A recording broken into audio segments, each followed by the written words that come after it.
आलमी सियासत इस वक्त गैर कानूनी और तेजी से बदलती हुई समतों का मंजर पेश कर रही है।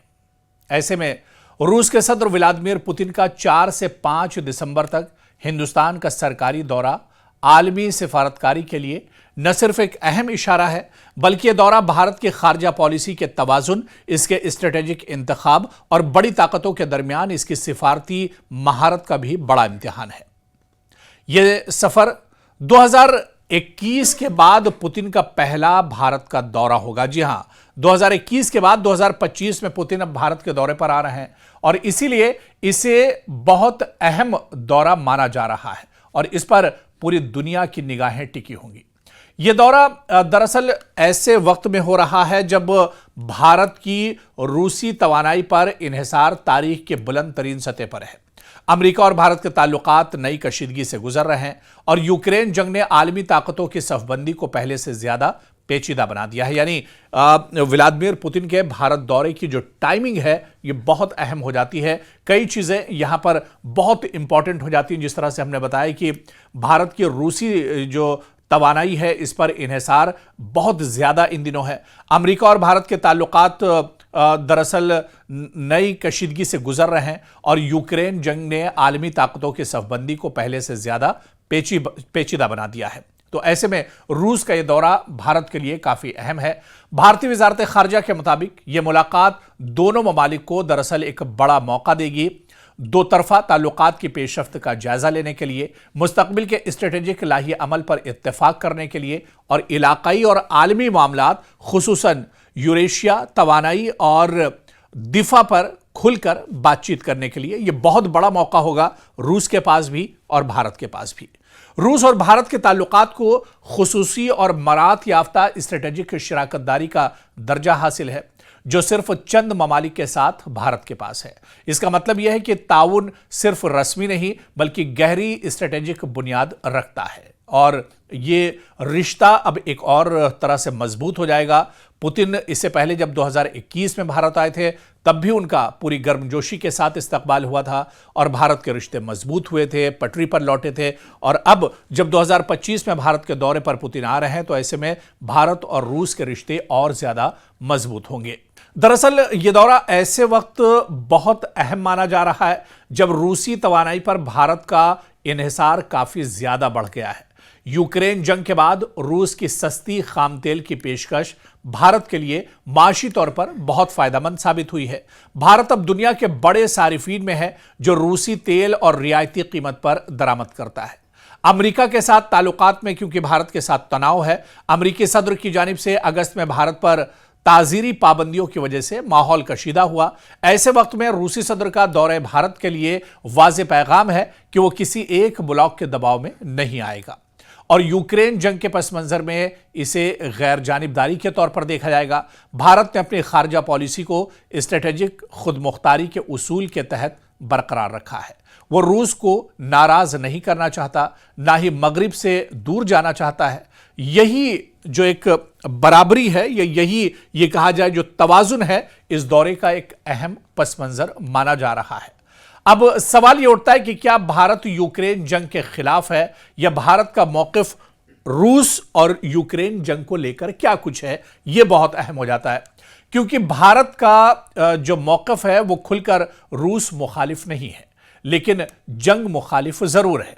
आप देखिए कि रूस के खिलाफ भारत नहीं है लेकिन जंग के खिलाफ है भारत। और खुद भारत के वजीर आजम नरेंद्र मोदी बार बार ये कहते रहे हैं कि बैठकर बात करनी चाहिए और जंग के मैदान से हटकर बातचीत के टेबल पर आना चाहिए और इसके अलावा ज़ेलेंस्की और व्लादिमीर पुतिन को बैठकर बातचीत करनी चाहिए क्योंकि जंग किसी मसले का हल नहीं है, जंग तो खुद एक बहुत बड़ा मसला है।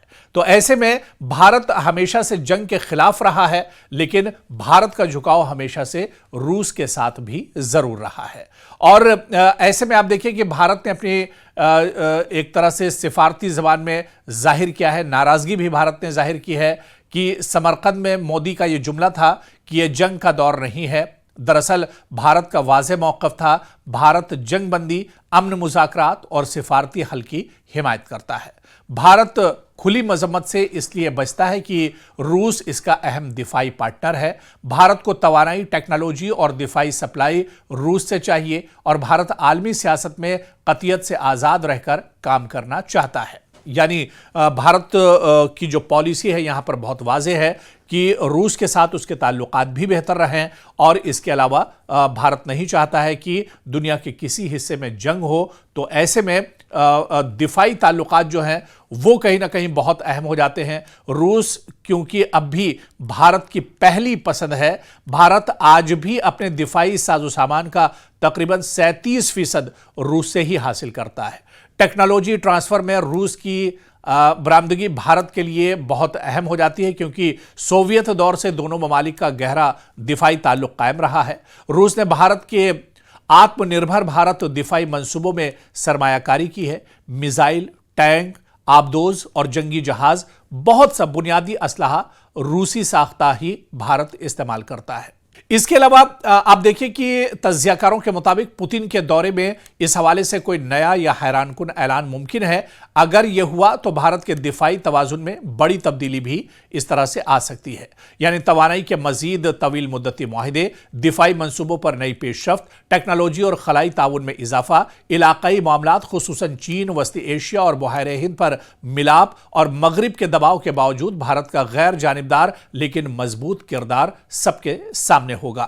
तो इस तरह से यह मानकर चला जा सकता है कि पहले से तयशुदा उमूर जरूर हैं, लेकिन नए और अहम ऐलानात भी इस मुलाकात में मुतवक्के हैं।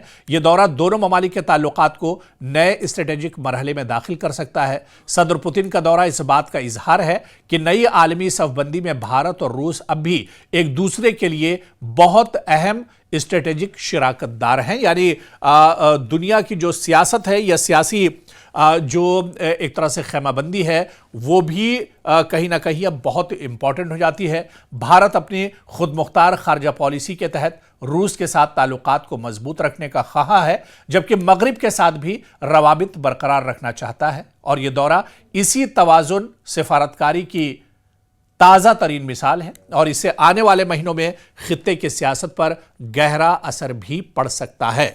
तो कई मानों में व्लादिमीर पुतिन का भारत दौरा बहुत अहम है। चाहे पड़ोस में पाकिस्तान की बात करें, पड़ोस में चाइना की बात करें या फिर एशियाई ममालिक और इसके अलावा यूरोपियन ममालिक की बात करें, खासतौर से अमेरिका की बात की जाए, कई ऐसे ममालिक हैं जिनकी नज़रें सीधे सीधे पुतिन के इस दौरे पर होंगी और पुतिन के इस दौरे पर वज़ीर आज़म नरेंद्र मोदी के साथ यानी भारत और रूस के दरमियान किस तरह से क्या कुछ मुआहिदे होते हैं, किस तरह से दोनों ममालिक के बीच में बातचीत होती है, कौन कौन से बड़े मुआहिदे होते हैं, व्लादिमीर पुतिन किस तरह से भारत में दिलचस्पी लेते हैं, ये तमाम चीज़ें बहुत अहम होंगी और ये देखना बहुत अहम होगा कि इस दौरे के बाद किस तरह के असरात होते हैं, ये दौरा कितना अहम साबित होता है हिंदुस्तान और रूस के रिश्तों को मजबूत करने में।